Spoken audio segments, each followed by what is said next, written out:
Wisdom driven mindset. Wisdom মানে হচ্ছে প্রজ্ঞা। প্রজ্ঞা কি? জ্ঞান আর কমন সেন্স দুইটা একসাথে হইলে ওইটার প্রজ্ঞা বলে। When the knowledge and common sense join together, it reflects as wisdom. আপনার জ্ঞান এবং আপনার কমন সেন্স একসাথে হইলে ওইটা উইজডম হয়ে যায়। রাসূল সাল্লাল্লাহু আলাইহি ওয়াসাল্লাম ছিলেন প্রজ্ঞায় সমৃদ্ধ এক মননের অধিকারী। ওনার সব কিছুতেই প্রজ্ঞা ছিল, প্রজ্ঞা ছিল। উইজডম ইন গিভিং অ্যাডভাইস, উপদেশ দেওয়ার সময় ছিল প্রজ্ঞা। উইজডম ইন পলিসি মেকিং এর সময় সেখানে প্রজ্ঞা ছিল। Wisdom in action strategic plan, কোনো স্ট্র্যাটেজিক প্ল্যানের ক্ষেত্রে প্রজ্ঞা ছিল। রাসূল সাল্লাল্লাহু আলাইহি ওয়াসাল্লাম একই প্রশ্নের উত্তর এক একজনকে এক একভাবে দিতেন।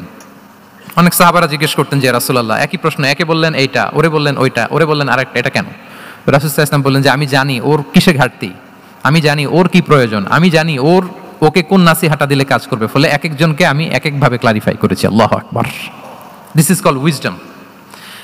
আচ্ছা, উইজডম, রাসূল সাল্লাল্লাহু আলাইহি ওয়াসাল্লাম যে উইজডম ড্রিভেন মাইন্ডসেটের অধিকারী ছিলেন এটার কয়েকটা এক্সাম্পল আমরা সিরাত থেকে দেখি। মক্কা বিজয় হয়েছে কত হিজরিতে? কত? অষ্টম হিজরিতে যখন মক্কা বিজয় হলো তখন রাসূল সাল্লাল্লাহু আলাইহি ওয়াসাল্লাম আম্মা জান আয়েশার সাথে গল্প করছিলেন আর বলছিলেন, আয়েশা, লাউলা হাদাসাতু আহদি কওমিকা বিল কুফরি লা নাকাতুল কাবাতা ওয়া লা জাআলতুহা আলা আসাসি ইব্রাহিম। আয়েশা, তোমার এই মক্কাবাসী, তোমার এলাকার লোকজন যদি একটা কেওস সৃষ্টি না করতো তাহলে কাবার যে আসল শেপ, আমি ওই আসল শেপে এটাকে ফেরত নিতাম, কিন্তু নিতে গেলে এখন একটা ঝামেলা বাঁধবে, এজন্য নিব না। ব্যাপারটা হচ্ছে আমরা এখন যে কাবাটাকে দেখি এটা হচ্ছে স্কয়ার আকৃতির। স্কয়ার মানে কি? বর্গাকৃতি, তাই তো? বর্তমান কাবা কোন আকৃতির বলেন তো? একটা বড় কিউবের সাইজ না? দূর থেকে দেখলে মনে হয় একটা বড় কিউবের সাইজ, কিউবের আকৃতি মানে স্কয়ার, চতুর্ভুজ। কিন্তু সাইয়েদানা ইব্রাহিম আলাইহিস সালাম যে কাবা নির্মাণ করেছিলেন এটা কিন্তু এরকম কিউব ছিল না, ওটা ছিল রেক্ট্যাঙ্গেল। রেক্ট্যাঙ্গেল ছিল, মানে আয়তাকৃতির ছিল, এরকম লম্বা।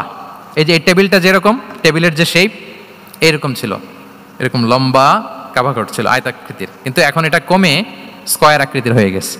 এর কারণটা কি? কাবা একবার ওখানে অগ্নিকাণ্ড ঘটার কারণে ধ্বংস হয়েছিল, ফলে কাবাকে আবার রিনোভেশন করা লেগেছিল, পুনর্নির্মাণ। তো কুরাইশরা সিদ্ধান্ত নিয়েছিল কাবা পুনর্নির্মাণে আমরা কোনো হারাম টাকা ইউজ করব না, যার কাছে যত হালাল টাকা আছে নিয়ে আসা হলো। কিন্তু হালাল টাকা যতটুকু জমা হয়েছে এটা দিয়ে পুরো কাবা নির্মাণ হয় না, অর্ধেক হয়। ফলে কাবা যে আয়তাকৃতির ছিল সেটা না হয়ে গেছে কি বলেন? বর্গাকৃতির, মানে স্কয়ার। ওই স্কয়ার কাবাই আজ পর্যন্ত রয়ে গেছে।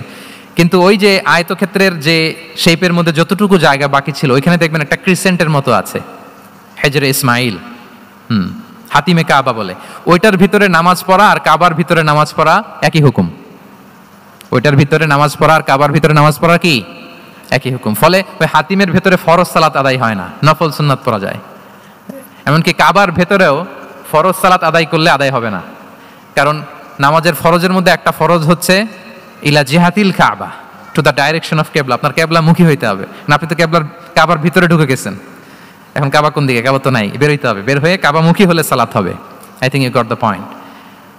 তো তাহলে রাসূল সাল্লাল্লাহু আলাইহি ওয়াসাল্লামের উইজডম বা প্রজ্ঞাটা এখানে দেখেন। আম্মা জান আয়েশা রাদিয়াল্লাহু তাআলা আনহাকে উনি বললেন যে আয়েশা, মক্কা তো বিজয় হলো, মক্কার কন্ট্রোল তো এখন আমার হাতে, চাইলে আমি কাবাকে ভেঙে সেই ইব্রাহিম আলাইহিস সালামের যে বেইজ এরকম লম্বা করে শেপ দিতে পারি, কিন্তু দিব না, কেননা দিলে মক্কা একটা ক্যাওস হতে পারে। কি হতে পারে? কারণ তারা একেবারে ভেরি রিসেন্ট মুসলমান হয়েছে, তারা না বুঝেই বলবে যে সেই আদি কাবা, মোহাম্মদ এই কাবার অপমান করেছে, কাবাকে ভুলুণ্ঠিত করেছে, সম্মানকে নষ্ট করেছে, এরকম একটা কোশ্চেন রাইজ করতে পারে। এজন্য আমি করলাম না। সুবহানাল্লাহ। This is called wisdom. এটাকে কি বলে? প্রজ্ঞা। এটাকে প্রজ্ঞা বলে। তাহলে আপনার জ্ঞান এবং আপনার কমন সেন্স দুইটা যখন কানেক্ট করে তখন সেটা প্রজ্ঞা হয়। প্রজ্ঞার আরেকটা উদাহরণ যদি দেই সিরাত থেকে, রাসূল সাল্লাল্লাহু আলাইহি ওয়াসাল্লামের যে কনফ্লিক্ট রিজলভিং ক্যাপাসিটি ছিল, যখন কাবাকে পুনর্নির্মাণ করা হচ্ছে তখন হাজরে আসওয়াদকে বের করা লেগেছিল, এবং রিনোভেশন শেষে আবার হাজরে আসওয়াদকে তার জায়গা মতো, মানে ব্ল্যাক স্টোন যেটাতে চুমু দিলে মানুষের গুনাহ মাফ হয়ে যায়, হাজরে আসওয়াদ, চিনতে পেরেছেন না? চুমু দিতে পেরেছেন আপনারা? হ্যাঁ, ওরে আল্লাহ, অনেকে দিয়েছে, তো আমি দিতে পারি না এখনো। ওখানে যে ভিড় থাকে, ওই ধাক্কা ধাক্কি করে মনে হয় যে না, হজ বা উমরার যে মূল এসেন্স বা স্পিরিট ওইটা বোধহয় নষ্ট হয়ে যায়। এই জন্য অনেকবার ট্রাই করেও, এবার আমার সাথে একটা 8 জনের গ্রুপ ছিল, খুব নাদুস নুদুস লম্বা চূড়া। তো বলতেছে শায়েখ আপনার কোনো টেনশন করা লাগবে না, আসেন। তো ওরা যে যেরকম ধাক্কা ধাক্কি শুরু করছে ওইটা দেখি আমার আর সাহস হয় নাই। বলছে যে ভাই আমি মাফও চাই, দোয়াও চাই, আমার করা লাগবে না, দূর থেকে ইশারা দিলেই হবে।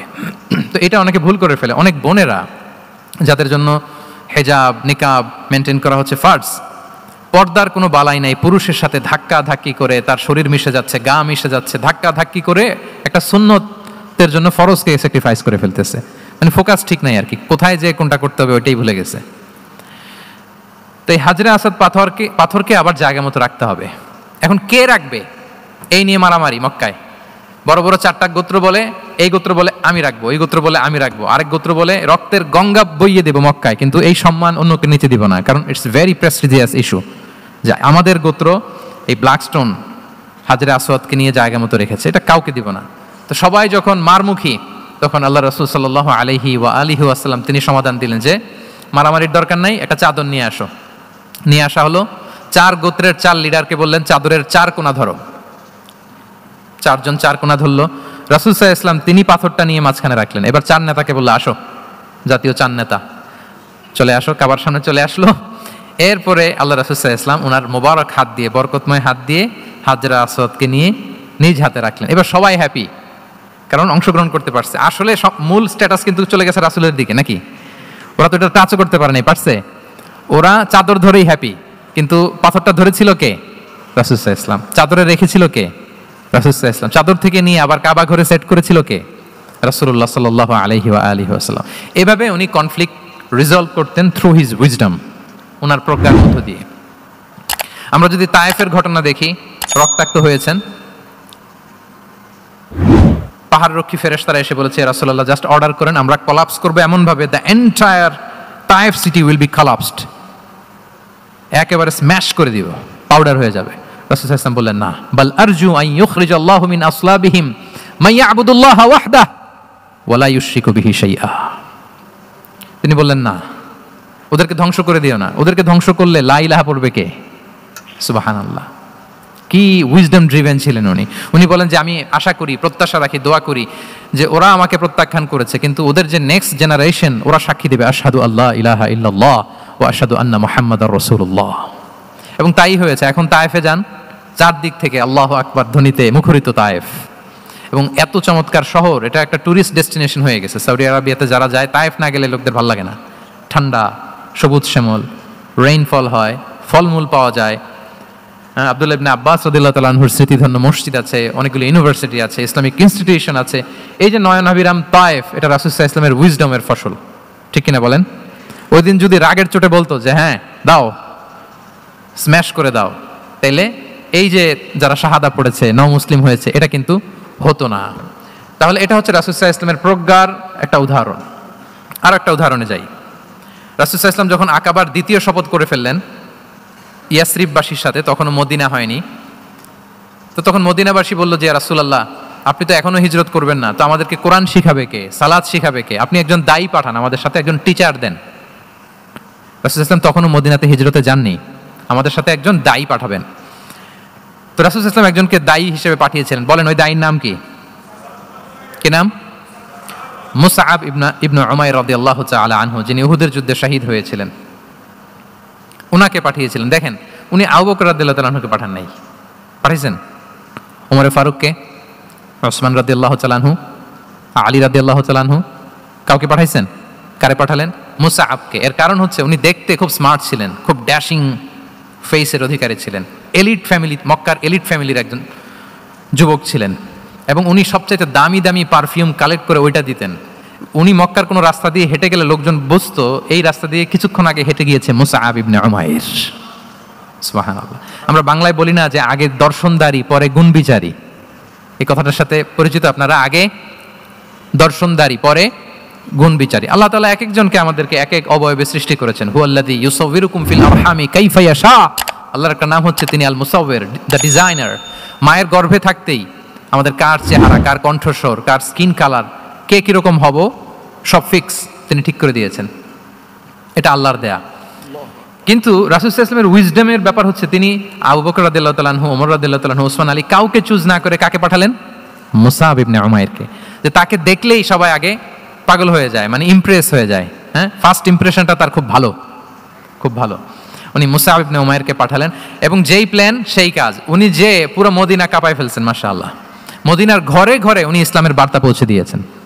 এবং স্বয়ং রাসূলুল্লাহ সাল্লাল্লাহু আলাইহি ওয়াসাল্লামের আগে তিনি মদিনাতে জুমার নামাজ পড়েছিলেন, কারণ জুমার বিধান আসছে, কিন্তু মক্কা এমন একটা ল্যান্ড যেখানে এখনো জুমা পড়া আবশ্যক হয় নাই, চারদিকে কুফর বেষ্টিত।